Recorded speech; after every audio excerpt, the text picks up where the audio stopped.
заряд бере беретін аған. Жаңағы розеткаға тығып зарядтайтын мүмкіншілік болмаса. Сұхбаттасайық онда. Қашаннан бері тағып жатсың ол браслетті? Лагерден шыққалы тағып жатырмын. Лагер қай лагерде болдың? 31-де ма? Аяғы.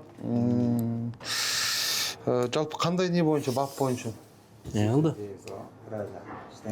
Кража? Ұрлық жасадың ба? Қанша жыл берді судья? 3,5 жыл берді ма? Қанша жылына отырдыңыз? 1 жыл 9 ай ма 8. Сен пока сен маған кадрын бөлек ала бер. Зарядтауға мынау браслеттің зарядчигі. Полный бұл сөйлеп жатқан же. Мынау бүйтіп үстіне қоясың, мына жан розеткаға тығасың. Жалпақ тілде мынау браслет дейді, мынау аяққа тағылатын білезік. Осы бақылау құрылғысының жұмыс істеу тәсілі мен сондай-ақ адам денсаулығына зиян емес, қалай жұмыс істейді, процесті жалпы суреттеп беретін болады. Қазір осы неге байланысты айтыңызшы? Білезікке неге байланысты? Электронды бақылау құрылғысы күнделікті зарядтап отырады, батарейка қуаты 1 күнге жетеді. Және де бұл жерде ремені бар, сырты резинамен қапталған. Мынандай сияқты кәдімгі электронды сағаттікінде екен ғой. Иә, іші темір. Дәл мынандай. Іші темір дейді. Сонымен бұл үзілмейді, және де адам денсаулығына зиян келтірмейді, сондықтан сырты резинамен қапталған. Мына жерде құлтанатын жері болады, арнайы кілтпен ғана шешіледі бұл. Сіздерде болады ол кілт, иә? Кілт тек қана бізде болады, басқа адамдар шеше алмайды бұны. Яғни кесіп, зиян келтіріп шешпесе шешілмейді бұл. Жоқ, кескен кезде қалай сигнал бір нәрсе бере ма? Бізге сигнал келеді, арнайы ішінде не бар ма, сым бар ма? Іші темір. Темір ғой темір жіңішке. Бірақ қолмен кесілмейді бұл. Арнайы құралдармен кесіп шешпесе. Зарядтап отырады, және де қосымша батарейкасы болады. Қандай батарейкасы? Көрсек бола ма? Иә, көрсетемін. Өйткені мен көрермендерім жаңағыдай бүкіл нәрсені түсінікті тілде Мынау жаңағы шешетін кілті. Мына мынандай. Шешетін кілті. Мынандай өзінің бұрандасы болады. Зарядтайтын шнур. Мынау қосымша батарейканың несі, сымы. Жаңағы көшеде жүргенде өліп жатса, үстіне кигізіп қойып осымен зарядтайды. Мынау поwerbank сияқты көрдіңдер ме? Аяқта тұрады да, бүйтіп қалтасында қойса, бүйтіп кигізіп қояды. Сонда заряд алып жатыр қазір. Болды, түсінікті. Мынау браслеттің өзінің зарядчигі болады. Идет зарядка, көрдіңіз бе? Орысша айтып жатыр. Өлген кезде де сөйлейді солай. Қалай аламыз lan? Қатты тартасы шешілді. Жаңағы мына жерін... Бұл сіздерде болады бұл кілт, тек қана бізде бар, иә. Осылай шешілетін. Бұл жаңа үлгісі ма дейіз? Бұрынғы ескі үлгісі басқа еді, әлде баяғыдан осындай ма? Баяғыдан осындай. Дәл осындай дабылғаға деген қолмен кесіп немесе бұзған жағдайда осы дабылғаға бізге келіп түседі ол. Сонымен сіздер жұмысқа шығасыздар ғой, иә? Или учаскелік полиция қызметкеріне хабарласасыздар ма? Бірге жұмыс істеуге де болады, немесе бірінші өзіміз жұмыс жасаймыз ғой негізі. Тақып көрсетейін ба? Тақып көрсетсеңізші онда бір. Қазір құрметті көрермендер, сіздер үшін арнайы дәл осы бүгін осы электронды бақылау құрылғысына арнайы жаңағы қылмыс жасаған азаматқа тағатын боламыз қазір. Өзіміз көрсететін боламыз. Бұның барлығы заң мен тәртіп қағидасы аясындағы жасалып жатқан дүниелер. Өйткені дәл осындай білезіктер қылмыскердің қылмысты қайта жасамауына, одан кейінгі, одан бөлек жаңағы қоғамға бейімделуіне үлкен бір сеп беретін электронды құрылғы десек болады. Құдай сақтасын әрине. Бірақ енді адам болғаннан кейін, өмір сүргеннен кейін байқаусызда қылмыс жасайтындар, сондайлар бақылау үшін осындай құрылғылар қолданылады. Қазір енді қылмыскермен жаңағы нені тақып көрсек, эксперимент жасап кәдімгі. Қатарға электронды бақылау құрылғысы анықталған тәсілі.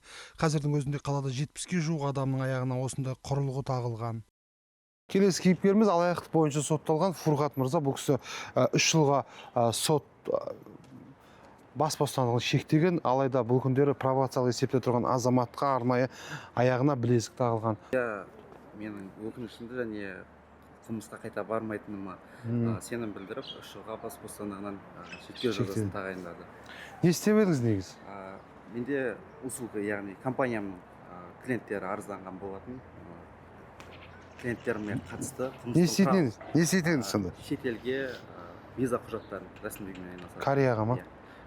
Япония, Корея, басқа да мен. Сөйтіп, кейіндері жаңа клиенттеріңіз арыз жазды, тергелдіңіз, қанша тергеуде жаттыңыз сіз орда? 2 ай. үстіне қоясың, мына жағын розеткеге тығасың. Браслеттің зарядчигін. Тағы қандай сұрақтарың бар? Бұл ешқандай сұрақ жоқ басқа. Жасың нешеде? 24-те ме? Иә. Қазақстан Республикасының қылмыстық кодексінің 188-ші бап бойынша кінәлі деп танылып, 3 жыл 6 айға сотталған. Оның 1 жыл 9 айын жабық мекемеде өтеп қалғанын ата-анасының жанында пробация бақылауымен жалғастырып жатыр. Не ұрладыңыз, қанша көлемде? Алтын ақша ғой. Алтын ақша. Қанша теңге? 1,5 миллион теңге. 1,5 миллион теңге деген. Көп ақша емес екен ғой, 1,5 миллион ақша. Жалпы не айтасыз сен? Мына менің көрермендерім қазір көреді, сосын өзіңіз іште жатып бір түйгеніңіз бар ма? Иә, істеген ісіме өкінемін. Лажы болса, қылмыстан аулақ жүру керек қой. Топтан өз үйіңнен кіріп шығып, жұмысын істеп, тіршілігін істеп жүру керек қой. Қазір Түркістанда мұндай құрылғы тағылғандардың қатарында кәмелетке толмаған 2 жасөспірім де бар. Пробация қызметі олармен жеке жұмыс жүргізіп, қайта қылмысқа бармауына күш салып отыр. GPS жүйесі арқылы бақылау жасайтын білезік белгіленген аумақтан шыққан сәтте ескерту береді. ID коды болады. Иә, ID коды болады. Сол код арқылы бізде беймониторинг деген қосымша бар. Осы компьютерде бар, және телефондарымызда бар бізде. Осы жерге, іздейтін жерге жаңағы ID нөмірін жазамыз, сотталғандарға тағылған білезіктердің. Сол кезде Бірден шығады ғой. Иә, заряд өлген болса, оны көрсетеді, немесе сет ұстамай тұрса, оны көрсетеді, қосулы тұрса, қай жерлерде жүргендігін көрсетеді. Қазір мен 2562 деген нөмірмен іздедім, шықты, бұл кісінікі қосылып тұр. Тупикте жүр ма?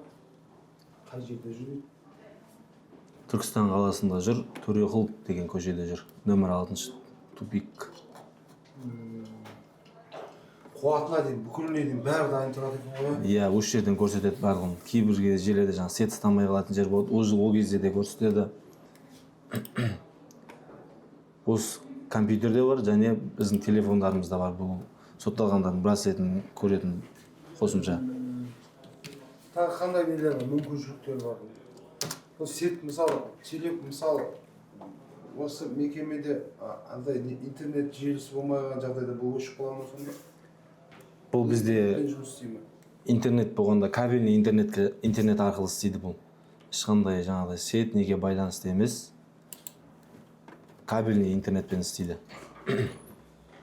Жоқ, бұл интернетпен істейді ғой, мен түсінгенім, кәдімгі сайттан интернетпен бақылайсыздар ғой. Интернет болғанда сетке тәуелді емес та? Базаларды орнататын сет бар ғой. Иә, сетке тәуелді емес. Сет болмай қалса қалай бақылайсың? Сондай кабельмен істей береді. Ол соны басынан бастап айтып интернет қажет. Интернет қажет етпейді деп. Айтыңыз. Сосын жаңа деген ұмытып қалмаңыз. Көрсеттіңіз жаңа мына жақта жүр дегенше. Керек емес. ID-сын не шықпаған. Олар скрытый болу керек па? Айта беріңіз, жалпы. Бізде бұл қосымша интернетке тәуелсіз жұмыс істейді. Сетке неге ештеңеге тәуелді болмайды. Тәуелсіз жұмыс істей береді. Кез келген уақытта тексере береміз. Тағы қандай мүмкіншіліктер бар? Сіздерге ыңғайлы болатын? Бұның ыңғайлылығы біз жаңағы бұған дейін бізде браслеттер аз болды мысалы. Ол кезде жаңағы біз сотталғандарды каждый үйіне барып тексереміз. Бұл кісілер 10 мен таңғы 6 аралығында үйінде болу керек. Барлығына күнде барып үлгермейміз. Қазір осы білезіктер көп бізде. Үлгергенімізше үйлеріне барып тексереміз, үлгермегенінше осы бағдарлама арқылы қашықтықтан бақылап отыра береміз. Айбек 32 жастағы Түркістан қаласының тұрғыны сот үкімімен 3 жылға бас бостандығынан айырылған. Кінәсі аккумулятор ұрлығы, жазасының 1,5 жылын түзеу мекемесінде өтіп, қазір қоғамда өмір сүру мүмкіндігіне ие болғандардың бірі. Электронды браслет тағып, пробация қызметінің бақылауында. Ол енді заң бұзбай өмірін жаңа парақтан бастауға талпынып жүр. Жалпы қалай болды қылмыс? Қалай болды? Бұлай көрерменге түсінікті қылып айтыңызшы. Осындай уақытта Қылмыс кеш сағатта достарыммен бірге машинамен кетіп бара жатқан кезде машина өшіп қалды. Оказывается, аккумулятор жарамай қалған екен. Сонда бір есік ашық тұрған, тоже білмейміз қайсы көше екенін. Балдармен жаңа қыдыруға кетіп бара жатқанбыз. Сонда сол кіші үй есігі ашық тұрған, сол кезде машинасы бар. Сонда типа тақылдатып көргенбіз, ол ешкім жоқ. Сонымен кіріп аккумуляторын алып шығып кеткенбіз. Акасы үйдің камерасы бар екен, сол өзім алғам аккумуляторды балдармен бірге. Сонымен ол кісі жазып жіберген. Сөйтіп барлық кінәні өзім мойныма алып, сонымен соттың қаулысымен 3 жылға бас бостандығынан айырылғам. Тәртіп сақшылары мұның тиімділігі көп дейді. Түркістан қала пробация қызметіне 70-тей электронды бақылау құрылғысы берілді. Негізгі браслеттің бізге тиімділі жақтары өте көп. Мысалы біз сотталған азаматтарды сол браслет арқылы көбісін бақылай аламыз. Олар бізге айтпай тұрғылықты мекенжайынан кетіп қалу мүмкіншіліктері бар. Сол жағдайлар болдырмау мақсатында браслеттің тиімділігі бізге өте пайдалы. Өйткені біз сол браслет арқылы келіп әр күні өзін әрбір инспекторге бекітілген ID номермен берілген браслеттермен өздерінің пробация есебінде тұратын азаматтарды тексеріп шығады. Тексеру бойынша шыққан кемшіліктер бойынша біз түсініктеме алып, ескерту беріп, Қазақстан Республикасының қылмыстық кодексінің 44-ші бабының 3-ші бөлігімен біз Түркістан қалалық сотына ұсыным ұсынамыз.